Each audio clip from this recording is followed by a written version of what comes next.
Hello sa inyo mga kasari, magandang hapon po sa inyong lahat. So for today's video, tayo po ay magko-grocery haul ng ating delivery from Pure Gold na worth 4,916.30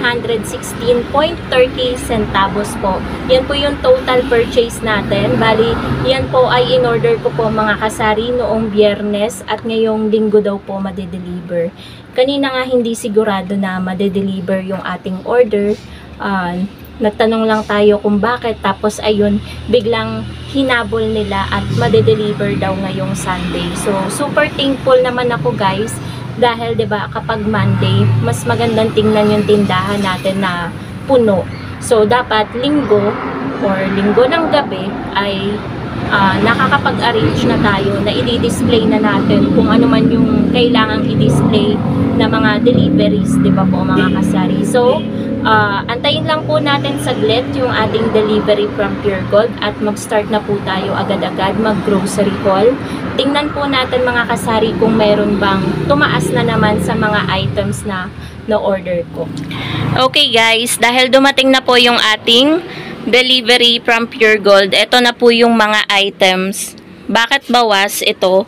Dahil guys, may nangyari na hindi na naman kaaya-aya sa delivery ni Pure Gold at nakuha na rin nila yung mga items. Buti, hindi pa guys sila nakakalayo. Merong isang Sunrox Lemon, ito, ganitong-ganito ang tumagas. Bali, 4 na paper bag yan. Yung isa na itapon ko na, ito, kunin natin sa basurahan. Ito, basang-basa siya mga kasari, ayan o. May ano pa siya ng Sunrox. Nasa ibabaw siya nitong karton na to. Hindi nila binukod. Tumagas sa lahat ng pansit canton na nasa ilalim ng mga Sunrox, 'di ba? Ang kamalian niyan ng bagger, bakit isinama niya yung mga non-food items sa mga nakakain, 'di ba? Dapat nakabukod ng box 'yan. Lalo na ang dami naman ng mga in-order ko. Lahat ito, guys. Yan lahat ng paper bag na yan, nandito yan, nakakapahiga sa ibabaw ng box. Bali, dinalawa lang nila yung kulang-kulang 5,000 na groceries, 'di ba guys? 5,000 agad yan, kokonte. Sa mahal ng mga bilihin. Pero mag-haul pa din ako sa inyo guys, pero walang resibo dahil dinala nila. Ibinalik nila guys yung lahat ng items, nagkakahalaga siya ng 408. Ibinalik nila ito guys, oh. Ibinalik nila yung ibinayad ko kasi yung total purchase ko ay 4,916.30 centavos. So, unahin na lang natin guys i-grocery haul sa inyo. Nakita ko naman bago ako mag-start guys at bago dumating yung Pure Gold kanina, yung pangalawang punta nila para nga kuhanin yung mga reklamo ko, na-check ko. Buti na-check ko guys yung resibo bago sila dumating kasi nga kukunin pala nila yung resibo. So, ang tumaas lang po is yung Sunrox. Ito lang naman yung Sunrox na order ko, isa lang naman yung dinala nila, yung ganito. Yung ganito yung tumagas. So, tumaas to guys. Nasa 16.50 na yung puhunan nito. 18 lang yung bentahan natin dati. So, gagawin ko na siyang 19. And then, ito, nasa 25 something yung puhunan niya dati. Ngayon, nasa 26.50 na. 30 pesos yung bentahan ko nito. So, hindi magbabago. 30 pesos pa din yung benta. Ito lang guys, Sunrox ang tumaas. And update ko kayo dito sa pillows. Baka may mga kasari dyan na nagbebenta ng 9 pesos ang pillows. Ang puhunan po ng pillows ay 9.15. 11 pesos po yung aking bentahan ng pillows. So, ito lang yung mga chichirya na dineliver po sa akin ni Pure Gold. Meron tayong tortillos, cracklings. Yan ay tag na 9. Ano pa ba ang nandito? Choco nuts. Ayan, choco nuts. Oishi na maanghang, mangwan.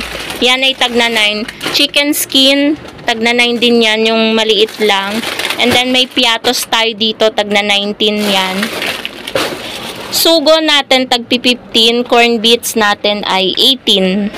So, yan lang guys yung mga chichirya na na-deliver sa akin. Basta, yung pillows natin ay tag 11 pesos. Hindi siya katulad nung ibang kasi mahal yung puhunan ng pillows.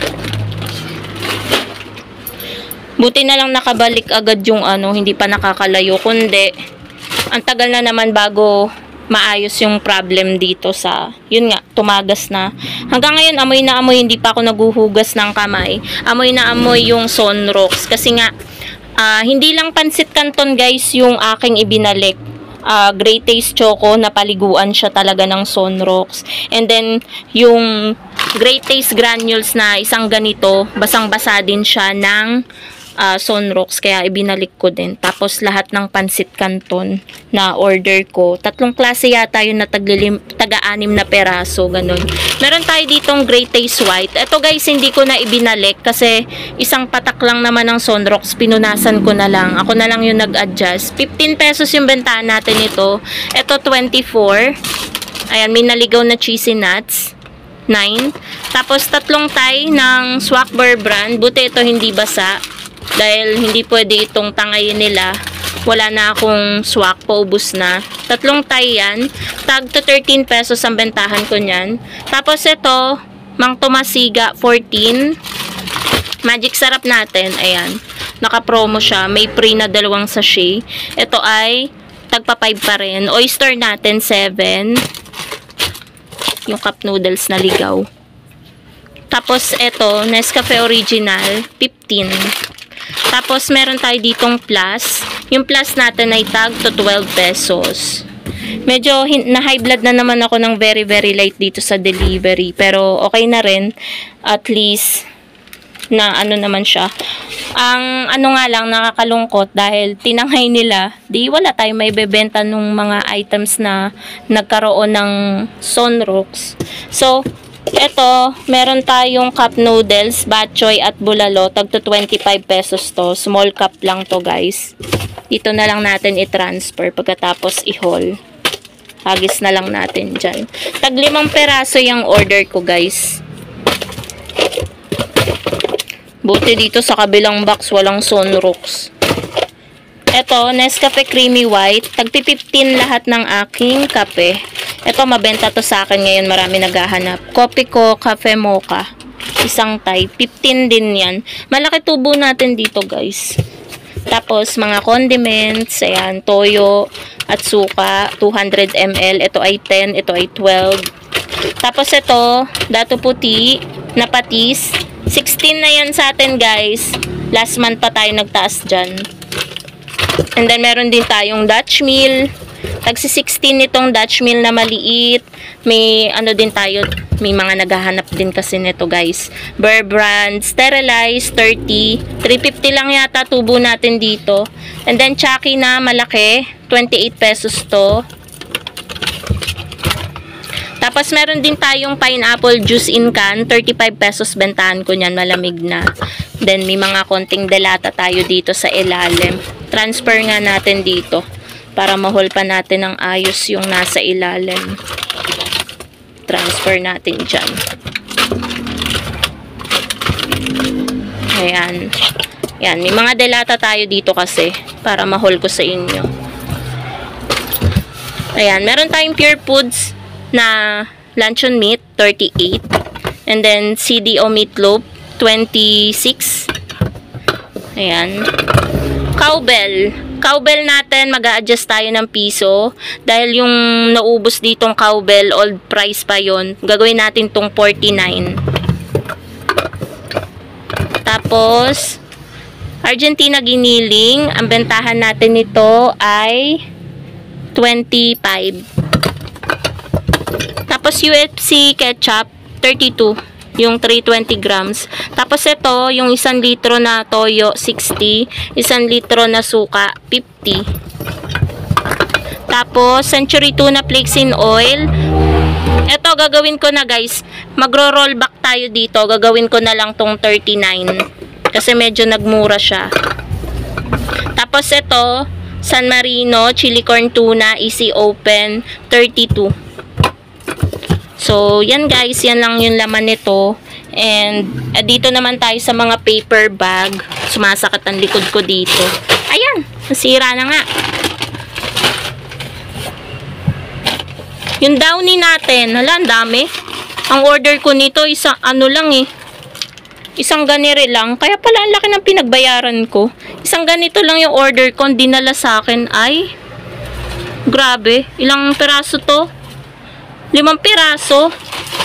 Ito pa pala yung isang mali. Tapos yung Ariel natin guys, 17. Jumbo yan, yung nakakat na. Itong Downy Tripid pack natin, 18 yung bentahan natin. Mantak nyo guys, isang ganito lang order ko. 5 yung dinala. Kaya pala ang laki ng pinagbayaran ko. Tapos ito pa, isang paper bag. Yan, mga bar. Tsaka Tide. Tide powder natin 16. Yung mga bar natin 16 din. Mga jumbo yan, nakakat na. Tapos last naman, ayan, mga Tide powder pa din. Grabe. 3 dosena pala to. Ito pa. Ito pa isang Downy. Dami. Labis ng ano 6 nga lang yung order ko. Isang ganito lang. Pero hindi nala 6. Tapos yung order natin na Tide, ang dami din ng dinala Ang order ko, 1 dosena lang. Pero yung dinala na Tide, 2 dosena. And then Keratin Plus Gold, yan, tag na 9 to. Yung Tide powder natin, 16. So, hindi lang pala guys, yung tumagas na Sonrox, yung concern ko dito sa delivery. Parang yung naging okay na delivery lang nila is last week, yung wala akong reklamo. Tapos dito, ang dami nilang inilagay na tripid. Pero okay lang naman yan. Mabebenta naman natin yan, mabilis yan maubos. Ito talaga yung pinakamalala, yung Sonrox na tumapon sa mga Pansit Canton. Kaya kailangan talaga nating ibalik para hindi tayo masira sa mga customer na nabili sa atin ng Pansit Canton. So, yun lamang mga kasari. Medyo napagod ako. Thank you so much for watching. Sa Sonrox lang nag-price increase. So, i-check nyo yung mga resibo nyo, lalo na kapag sa Pure Gold kayo namimili. Hindi lang resibo, pati yung mga items kasi baka meron ding mga ganyan na nangyayari. And yung item, check nyo din kung nakatali ba doon sa resibo. So, yun lamang mga kasari. Thank you so much for watching and happy selling po sa inyong lahat. Bye guys!